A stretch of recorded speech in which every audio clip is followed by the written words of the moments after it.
Popolari Venete domani le associazioni dei risparmiatori saranno a Roma in commissione parlamentare d'inchiesta sulle banche, le loro richieste al presidente Casini. Tonnellate di merci ferme fuori dall'interporto e dai magazzini degli spedizionieri a Padova e sciopero fino a tutto martedì dei 40.000 lavoratori del settore merci e spedizioni. Studentessa veneziana questa mattina arriva con un'ora di ritardo a scuola e racconta: mi hanno accoltellata e indagano sulla presunta aggressione i carabinieri di Venezia. Omicidio Isabella 90, la polizia diffonde un video girato alcune settimane dopo il delitto, le immagini sono state riprese nella cucina di Freddy Sorgato.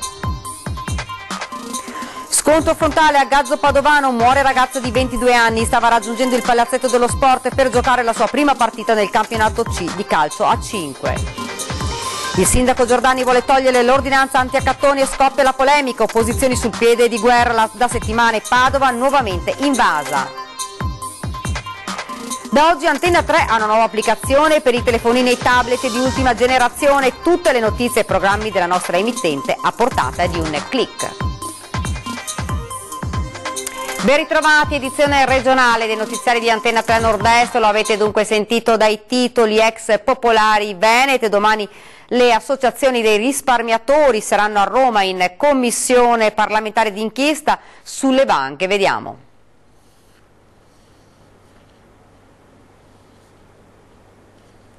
Domani le associazioni che riuniscono i risparmiatori delle ex Popolari Venete saranno a Roma alla commissione parlamentare d'inchiesta, forti delle 35.000 firme raccolte in un anno.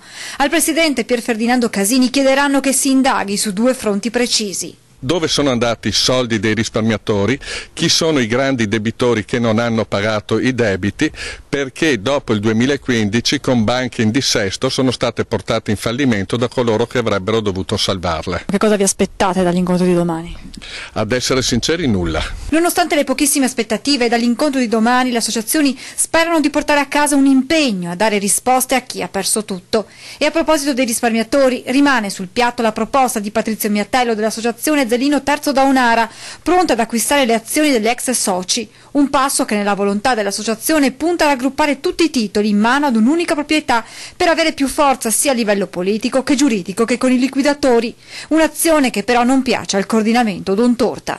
La forza dei risparmiatori sta in due aspetti, ovviamente le azioni giudiziarie e dall'altra la pressione sociale che noi possiamo esercitare sulla politica come numero di soci. Spersonalizzare per cedere il diritto di parola ad un solo soggetto andrebbe a togliere la forza sociale alla battaglia dei risparmiatori.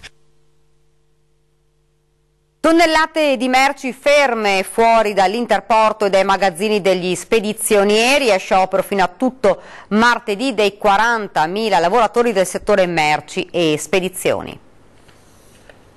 Decine e decine di autotreni fermi e con loro le tonnellate di merci che trasportano, bloccate fino a tutto martedì fuori dall'interporto di Padova. Anche l'e-commerce non si muoverà perché passa comunque per corrieri e spedizionieri. I loro 40.000 dipendenti padovani sono in sciopero, il contratto è scaduto da 22 mesi e questa è la prima azione forte dopo la rottura delle trattative. Vogliono tirare via 14esima, ferie pagate, vogliono tirare via la trasferta, i ruoli, i permessi e avere un lavoro da 1.600 euro al mese che a questo punto a noi non ci conviene più fare, ma ci converrebbe più che altro andare a lavorare su una fabbrica 8 ore al giorno. La vita più dura è quella degli autisti, sono aumentate le giornate di straordinario, calate quelle di riposo e di recupero per un mestiere di grande responsabilità, in primis stradale. Le ore sono tante e diventano pesanti anche a livello psicologico per ogni autista che è costretto a dormire nelle piazzole di sosta, nei porti, fuori dalle aziende, lungo le strade, è veramente una situazione difficile.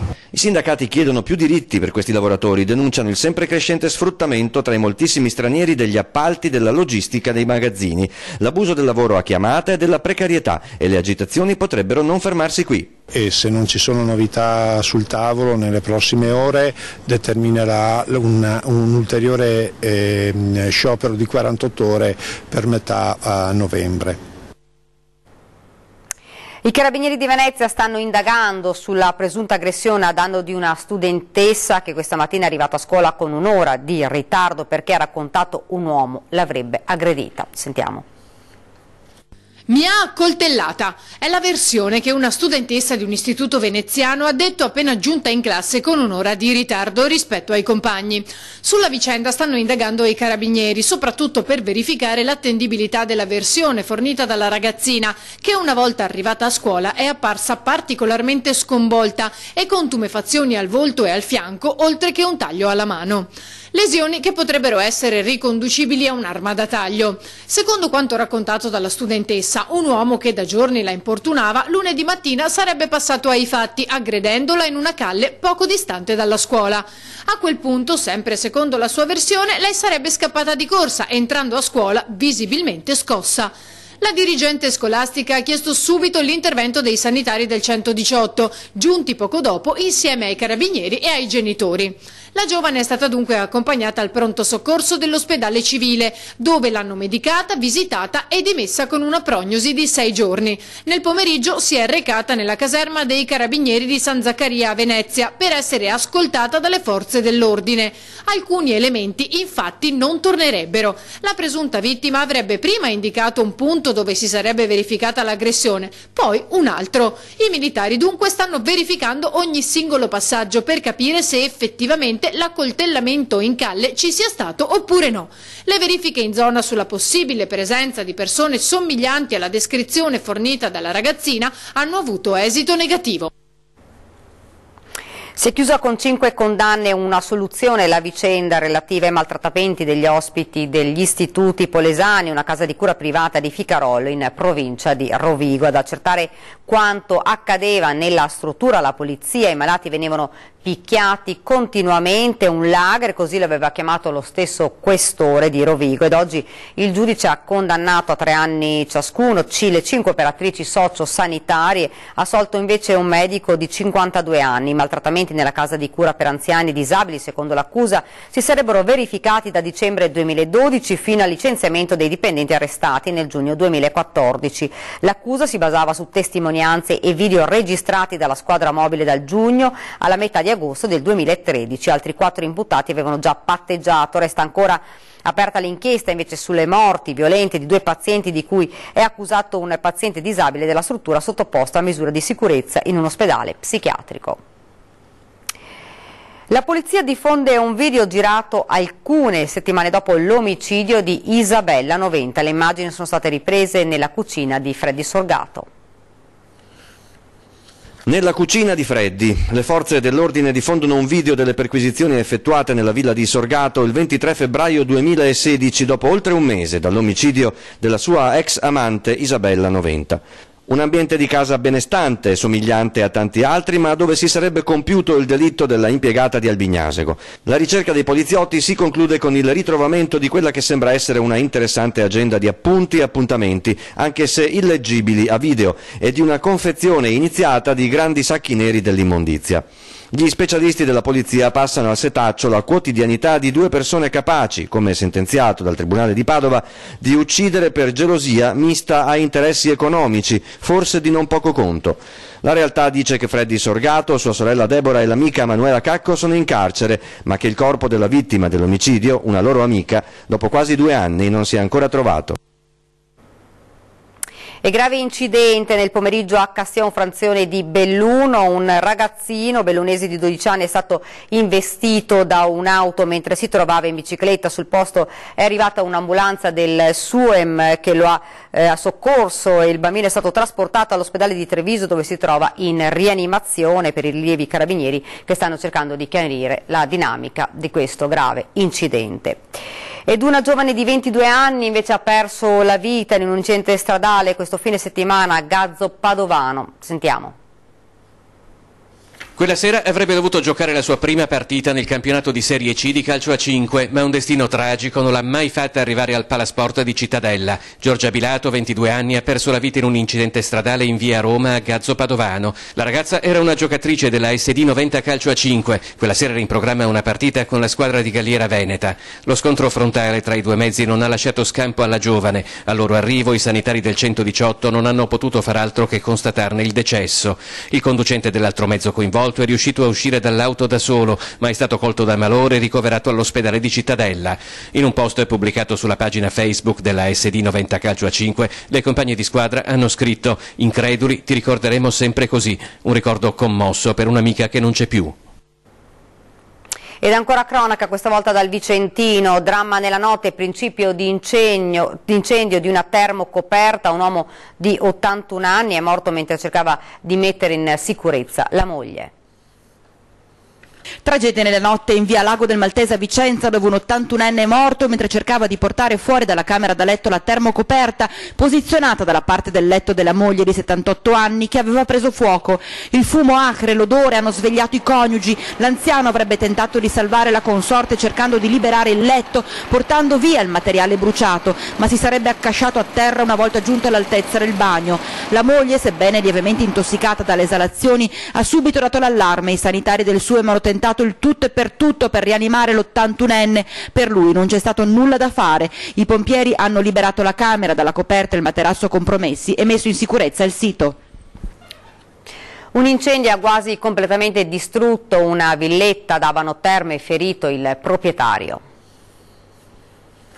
Un uomo è rimasto ustionato in un incendio scoppiato nella sua villetta in via Guido Negri ad Abano Terme. I vigili del fuoco hanno domato le fiamme che però hanno completamente distrutto la cucina, oltre a causare gravi danni al resto della casa. Il ferito, assistito dal personale del SUEM 118, è stato ricoverato in ospedale. Nel rogo è stata coinvolta anche una bombola GPL. Le cause dell'incendio sono al vaglio dei tecnici dei vigili del fuoco, sul posto anche i carabinieri.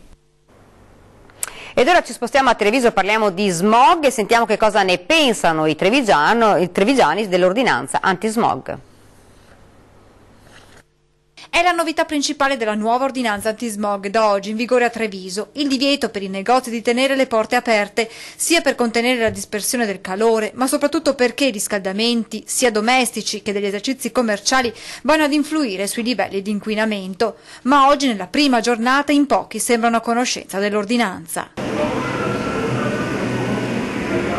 Intanto i trevigiani appaiono scettici riguardo all'efficacia del provvedimento, se non esteso agli altri comuni limitrofi. È giusto farla, ma non serve a niente. Non so se queste ordinanze quando possono essere utili. Che non serve a niente. Bisognerebbe fare un po' di più perché a fascia oraria non è che si concluda tantissimo, secondo me. Bisognerebbe fare un po' più la zona pedonale. Favorevole, basta che chiudano il traffico anche nei paesi di provincia, perché solo qui non ha senso. Va benissimo, dovrebbe essere sempre. Maxi assalto sabato notte a Veternigo di Santa Maria di Sala. Ignoti hanno svaligiato ben 5 appartamenti di uno stesso condominio. Un intero condominio questo nel mirino dei ladri che nella serata di sabato scorso, 28 ottobre, su 8 appartamenti presenti ne hanno razziati ben 5, ma soltanto 3 le denunce giunte ai carabinieri. Il mega assalto tra le 19 e le 20 in via Montale a Santa Maria di Sala, frazione di Veternigo. Ingente il bottino, si stima per complessive decine di migliaia di euro. Oro e soldi, è quello che mi hanno detto i miei vicini, solo quello. E basta, poi hanno distrutto più che altro i mobili, i cassetti, perché li hanno tirati giù e li hanno spaccato tutto quanto. Tra i contanti rubati anche i soldi dell'affitto e la rata della scuola calcio di un bimbo in lacrime dopo l'amara scoperta. Ladri che in cerca dei monili hanno distrutto persino cassetti, battiscopa e pure le prese elettriche. Predoni acrobate saliti fino alla terrazza del primo piano ed entrati in tutte e 5 le abitazioni con la stessa tecnica. Sulla finestra hanno fatto un buco e sono andati con la mano, hanno aperto la maniglia da dentro e sono entrati. Anche se gli scuri erano chiusi? Si hanno sforzato lo scuro, erano appena appoggiati, gli scuri non erano chiusi. Banditi in fuga con il bottino, urlando un qualcosa di incomprensibile in italiano, e ora nel tantam del controllo del vicinato emerge come nei giorni precedenti all'assalto sarebbe stata avvistata una sconosciuta in rione punto rossa metallizzata insieme ad un'altra auto sospetta. Dicono che ad aver visto una macchina nera che girava qui sempre, anche la settimana scorsa. Veternigo nel mirino dei ladri, giusto un mese fa ha assaltato una villetta per la seconda volta in appena 20 giorni nella confinante via Foscolo. Furti o tentati furti anche nelle principali vie Desmani e Cimitero. Qui la gente chiede più sicurezza e più forze dell'ordine presenti. Spero che facciano più giri per controllare di più, perché ho paura che entrano in casa e è un attimo. Attimi di terrore nella notte tra sabato e domenica per un'anziana di 81 anni aggredita e derubata da 3 banditi nella sua casa a Oppeano nel Veronese. Intorno alle 23 l'anziana, rientro da una cena con gli amici, ha scoperto 3 uomini con il viso travisato che le stavano svaligiando la casa. I malviventi, pare stranieri, hanno bloccato e minacciato l'81enne puntandole un coltello alla gola, riuscendo così a completare il colpo e fuggire poi indisturbati con qualche gioiello e poco contante dopo aver chiuso a chiave l'anziana nella villetta. L'anziana però non si è persa d'animo ed è riuscita ad uscire in cortile passando dalla scala di servizio, quindi ha raggiunto la casa dei vicini che ha avvisato la figlia della signora ed il 112. Si apre un nuovo fronte nella politica padovana e polemica sull'annuncio del sindaco di togliere le multe anti-accattonaggio.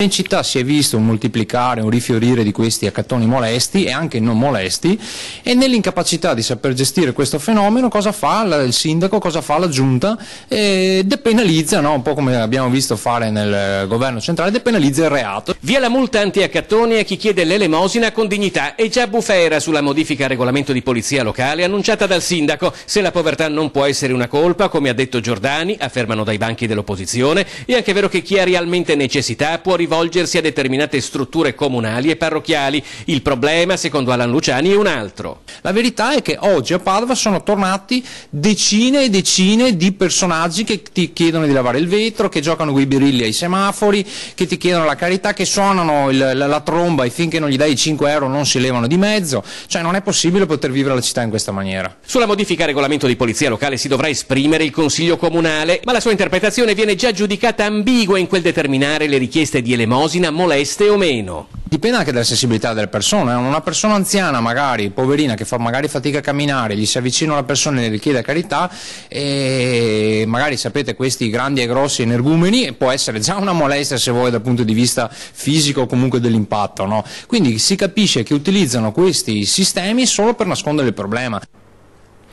Siamo ora a Vicenza e siamo tornati davanti al Palazzo Chiericati, dove ancora una volta si è presentata una situazione di degrado davanti ad uno dei più bei palazzi della città. Un museo così bello, dopo tutti questi soldi che sono stati investiti e spesi giustamente per l'arte, diamogli un colpo finale, cioè cerchiamo di pulire. Non capisco come mai l'amministrazione è bloccata, cosa c'è dietro? Perché non intervengono drasticamente? Ecco una parte seppur minima dei ricordi lasciati come ogni fine settimana davanti a quel gioiello che è Palazzo Chiericati nel cuore di Vicenza. Ormai Lori Sazzolini, che accanto al museo ci lavora, è esasperato. Ogni lunedì il risveglio con i souvenir, i rifiuti lasciati da gente che non ha il minimo senso civico. Questi gruppi di ragazzi che rumoreggiano, sporcano, disturbano, diciamo, il normale svolgimento anche del lavoro di chi lavora per il museo, per esempio.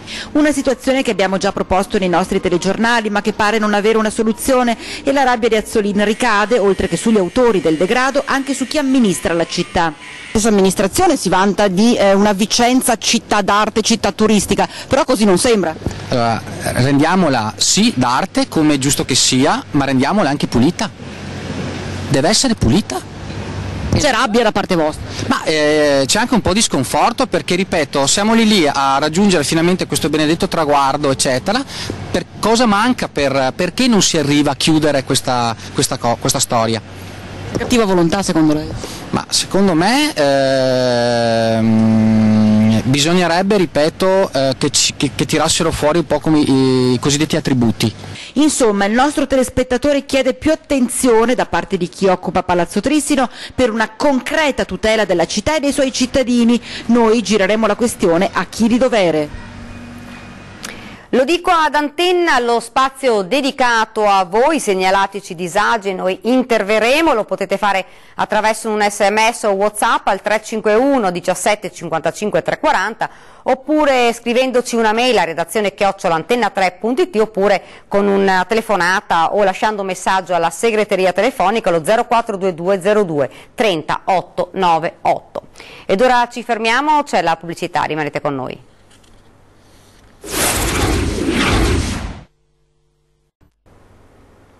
Bene, siamo tornati nuovamente in studio con l'edizione regionale dei nostri notiziari. Le rassicurazioni da Roma non sono sufficienti a far dormire sonni sereni a chi si sta occupando di terminare il Mose tra mille difficoltà. I 221 milioni che il governo ha promesso di inserire nella legge di bilancio non saranno sufficienti a completare il Mose. A lanciare l'allarme il provveditore Roberto Linetti, che in una lettera all'esecutivo ha chiesto ulteriori 200 milioni per la manutenzione dell'opera. Diversamente sarebbe impossibile mantenere in efficienza quanto realizzato finora e quindi proseguire coi lavori. Nonostante l'urgenza di questi finanziamenti, il governo non appare propenso ad accogliere la richiesta, almeno a giudicare dalle parole pronunciate pochi giorni fa dal ministro delle infrastrutture Graziano Del Rio. Finanziamenti al Mose che io adesso ho già stabilito che integriamo con 210 milioni di euro, quindi noi abbiamo messo adesso tutte le risorse a disposizione. La mancanza di manutenzioni e il fermo dei cantieri successivo all'inchiesta giudiziaria ha già causato danni gravi alla parte di opera già completata. Le paratoie, dopo un lungo periodo di inattività, hanno mostrato pesanti problemi di funzionamento. Senza i finanziamenti per l'attività manutentiva, avverte Linetti, sarà impossibile evitare il decadimento di quanto già realizzato, con il rischio che alla ripresa dei lavori le attività di ripristino comportino oneri pesanti.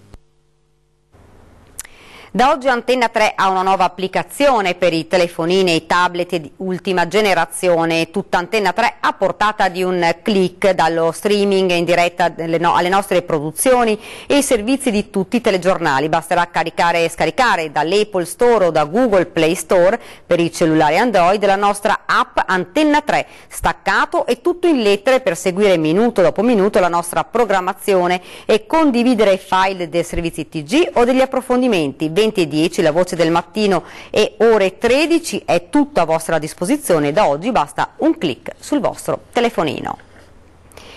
Siamo alla politica amministrativa a Treviso, giorni decisivi per conoscere il nome del candidato sindaco del centrodestra. Forza Italia continua a puntare su Andrea De Checchi, ma dovrà fare i conti anche con gli alleati della Lega che puntano su un loro uomo. Vediamo. Tenendo fermo il nostro rapporto saldo con la Lega che abbiamo sempre avuto in provincia di Treviso, è indubbio però che la situazione sta diventando un po' problematica e noi non abbiamo mai nascosto il fatto di puntare molto sulle prossime elezioni amministrative del Comune di Treviso sulla figura di Andrea De Checchi. Forza Italia non intende cedere il suo candidato, ce l'ha ben chiaro in mente. Andrea De Checchi, già assessore della Giunta Gobbo tra il 2008 e il 2013, è il nome che gli azzurri rilanciano per la coalizione di centrodestra. Chiesa è ottimista e spera in un rapido accordo con gli alleati della Lega, anche perché ormai, dice, il tempo stringe. Speriamo che ci siano buone notizie perché ormai i tempi si stanno accorciando, entro la prossima settimana bisogna che una decisione sia presa. Dunque, come già anticipato dal segretario della Lega, Dimitri Coin, la prossima sarà una settimana decisiva per sapere chi sfiderà il sindaco uscente Manildo. Ma il Carroccio non ha mai nascosto la volontà di portare in campagna elettorale un suo esponente. Stiamo cercando di risolvere i problemi sono fatti per essere affrontati, cercheremo di risolverli e speriamo in un risultato positivo. Dialogo sempre in corso tra i due alleati, che dovrà concentrarsi, spiega Chiesa, anche sul programma oltre che sulle candidature. Intanto, in caso di rottura, Forza Italia ha già un piano B pronto. Siamo un partito che si sta strutturando sul territorio, per cui non avremo problemi in ogni caso a correre anche da soli. Certo che, ripeto, auspichiamo sempre nel massimo rispetto di tutti che si trovi la convergenza migliore. Ed è proprio tutto per questa edizione del nostro telegiornale, vi lascio alle previsioni del tempo, grazie davvero per averci seguito, buona serata.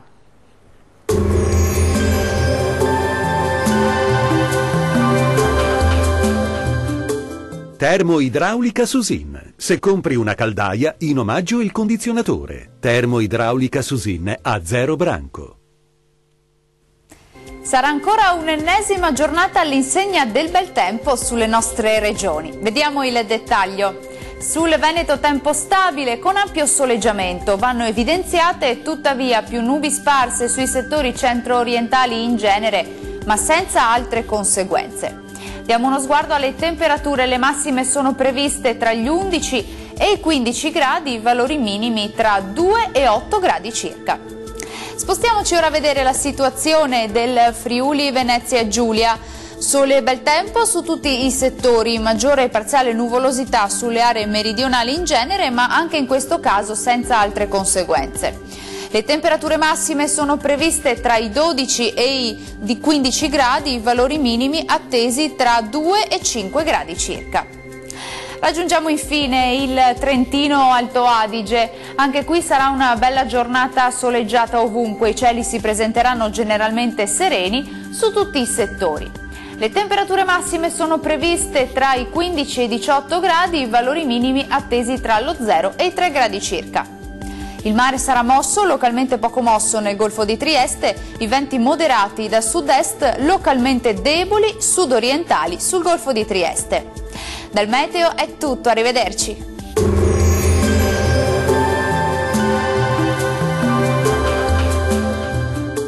Termoidraulica Susin. Se compri una caldaia, in omaggio il condizionatore. Termoidraulica Susin a 0 branco.